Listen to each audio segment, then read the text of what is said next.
Why stillness matters in a busy world. If you think of you keep on running, you keep on giving, running errands, taking up responsibility for other people all the time, eventually you come to a place where you are totally burnout. And you know what? If you think about if you take yourself back to how it feels like to be stressful, anxious, tired, because you've been giving so much of yourself in a situation, you start to get impatient, you start to get irritated, losing tempers. If someone would come to you for a simple question, or you might sit in traffic the one day, and all of a sudden you just get very short-tempered. You're not able to focus clearly. And for instance, this person that came up and asked you a simple question, you might feel so frustrated and so stressed and so anxious that you kind of like say to this person totally the opposite of what you would have said if you came from a place of more calmness, right? You might, I don't, can't think of an example now, but you get what I'm saying. You're just not yourself, right? And when you start thinking about things like that, not being yourself, what is the ripple effect of the people around you? How does that affect them? They might start to get frightened. They're scared of you. They don't want to ask you any questions because you might bite their head off. And you kind of like will drive people away from yourself. So that's the ripple effect of it. Now, if you look at coming from a place of more calmness, stillness, would you react the same way? No, you wouldn't. So if you are in a place of more calmness, more steadiness, you might surprise yourself because you might just give answers that might help the other person. You might receive more clear guidance from your intuition on how to interact with this person or the situation. Maybe the situation, yes, might frustrate you or will frustrate you when you're in a burnout stage. But all of a sudden, when you're in a calm state, that same situation is not as bad as it was when you were in a different state of being. So it's all a matter of when things happen to us, it's a matter of how are our state of being in that specific situation. 2, you're either burned out or you operate from a place of calmness, stillness, and that will bring you more confidence as well.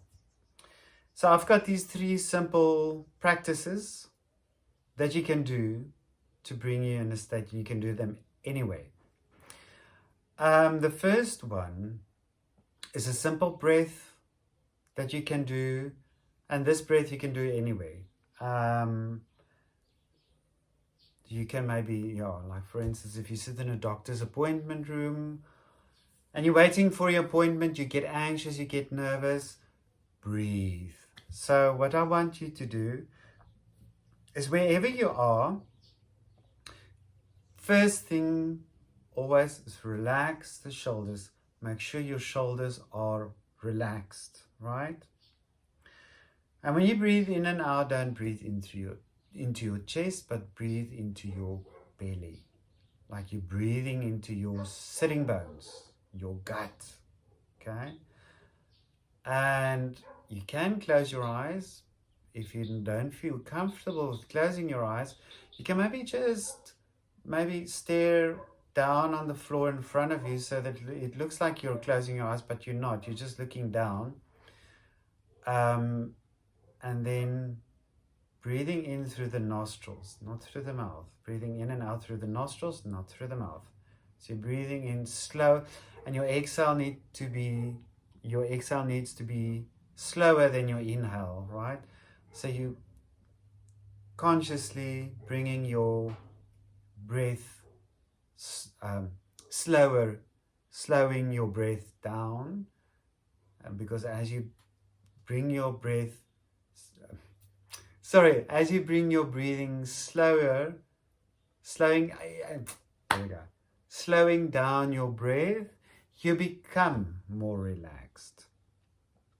So just try it for a few moments. So we're going to breathe in through our nose and exhale through our nose. Now, if you saw me, you could have seen my shoulders lift. Now, keep it flat. So breathing in, breathing out. Breathing in, breathing out. Breathing in, breathing out. What you can do, you can add counts to your breath. So you're breathing in, let's go for 3 breaths, 3 counts. So you're breathing in for 3, hold it for 3, and exhale for 3, hold it for 3, inhale for 3, hold for 3, exhale for 3,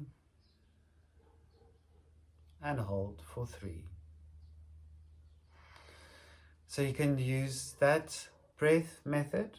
And the next one that I want to add to that is a humming. So a humming activates the throat chakra. So if you want more information or more on the throat chakra, I would invite you to go to my Stillness Toolkit. On YouTube, the playlist is Stillness Toolkit, or you can go onto my website. There are also videos for Stillness Toolkit, and I've got a workbook that you can download as well. So going to this second method of the humming, activating the throat chakra. So I'm sure you can hum. So what you can do, you can again close your eyes or just lower down your gaze, like slightly to the floor. And you can hum to yourself any tune that comes up. Just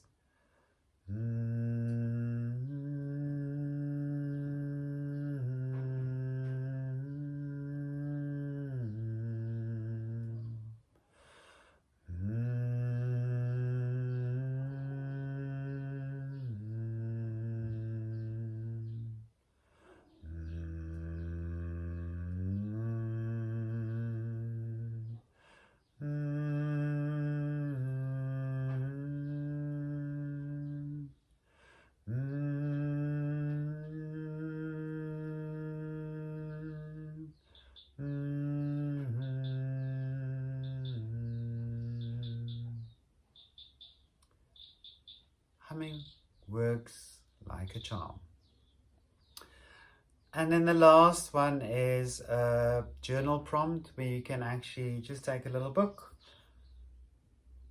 In that book, you can start right. I'm going to give you some journaling questions.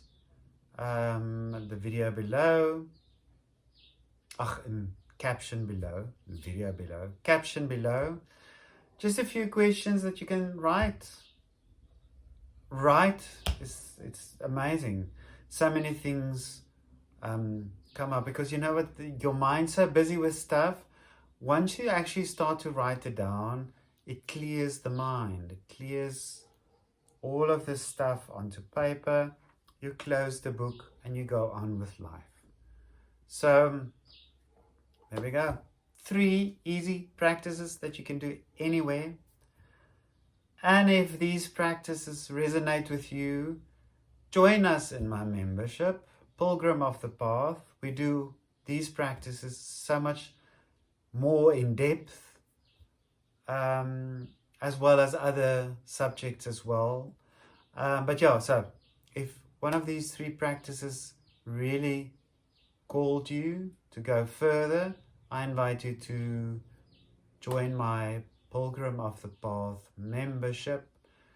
If you would like to join, contact me and we'll make a plan. Cool.